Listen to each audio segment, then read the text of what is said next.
Meron po tayong gagawin ngayon na concert AB6 Auto R Plus.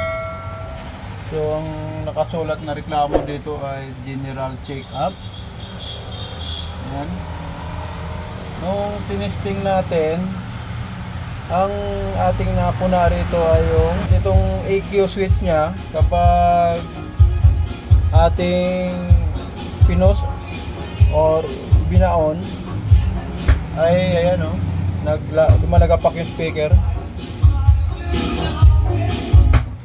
umano yung ating bulb, tapos na mamatay yung relay. Yan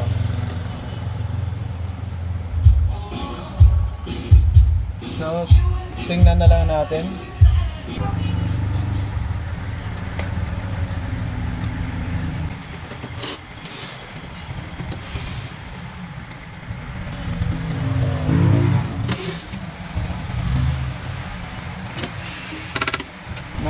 Nakasilyo pa. Hindi pa nabubuksan.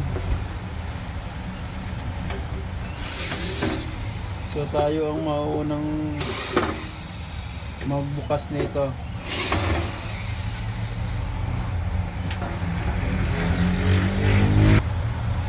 So nagagandahan ako sa design nitong 6 Auto na to kasi malinis siya.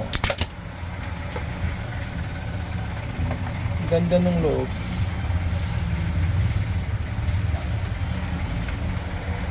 Kapag inuon natin yung EQ niya ay parang may sumasabay na DC. Tignan mo lakas ng ating ilaw ng ating ayan Tapos nagre-reset yung ating digital minsan. So patuloy tayo rito sa ating ginagawang 6 Auto R Plus na to, na kapag ating inoon itong EQ ay ayan, parang may sumasabay na DC. So ito yung out or connector ng audio natin papunta rito sa front panel, pag pinututukan po natin itong red, tingnan nyo po yung tester natin sa 10 lang po tayo naka-range, 10 volts DC, at yan ay pipitik. Yan may DC na pumapasok. Yan. Sa kabila naman, which is yung left, ay meron din pero mas malakas yung sa right.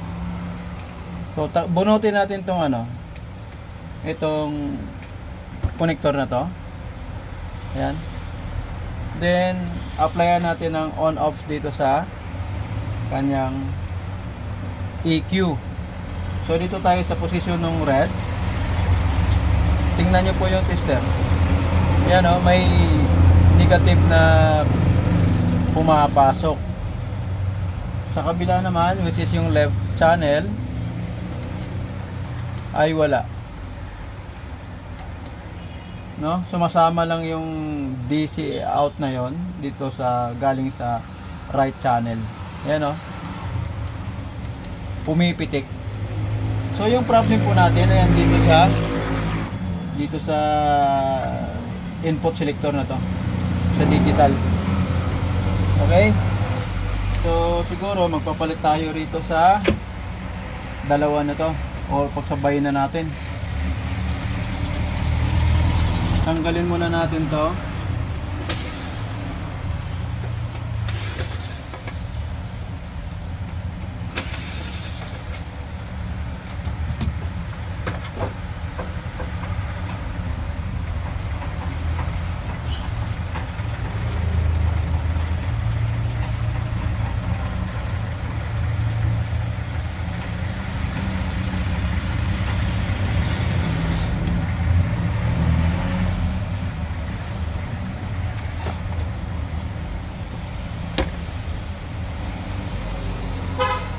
right channel.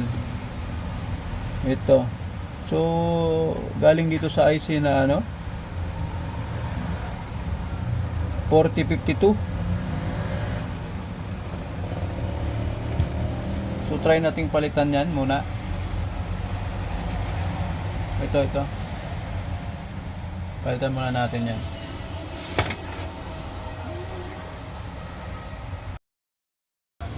Palitan natin tong IC na to.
Muna lumiko yung paa.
Itong capacitor niya,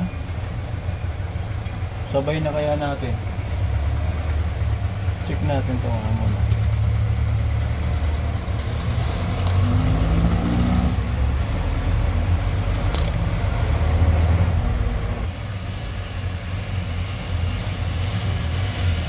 Oh.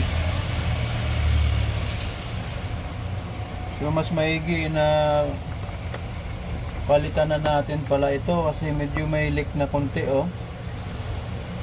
Ayan, oh.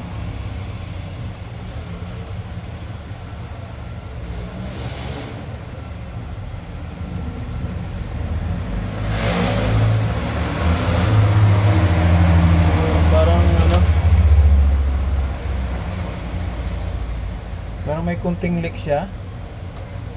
So atin na lang palitan diretso to para isang baklasan lang tayo.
Ayan, nakabit na natin. Testing nga natin ulit.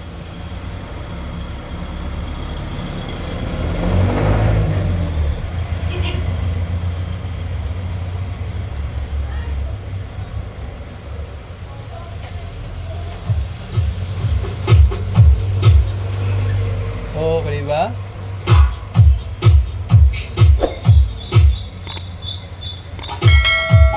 Wala na yung kanyang ano, lagapak or yung popping sound. Oh. Ito yung ano, EQ switch natin. Na kanina ay pag binaon natin yan ay lumalagapak yung ating speaker at sumasabay umiilaw tong ating valve. Nung tinister natin yung ano, yung output nitong selector module na to, no, yung input selector, ay yung right side niya ay mayroong DC out na sumasabay kapag binabaon natin yan or siniswitch on yung ating EQ switch, no? Yan. Good na siya. So yung pinalitan natin ay yung 4052. Gamit tayo ng lente para malaman natin ang totoong number nito. Okay, CD4052BE. 4052BE. Sinabay ko na lang din itong kanyang 10 microfarad 50 volts na coupling capacitor. Okay na siya, o tahimik na. So, problem solved. No? Thumbs up tayo dyan. Na solusyonan natin yung popping sound ng ating amplifier. Okay? Thanks for watching, guys.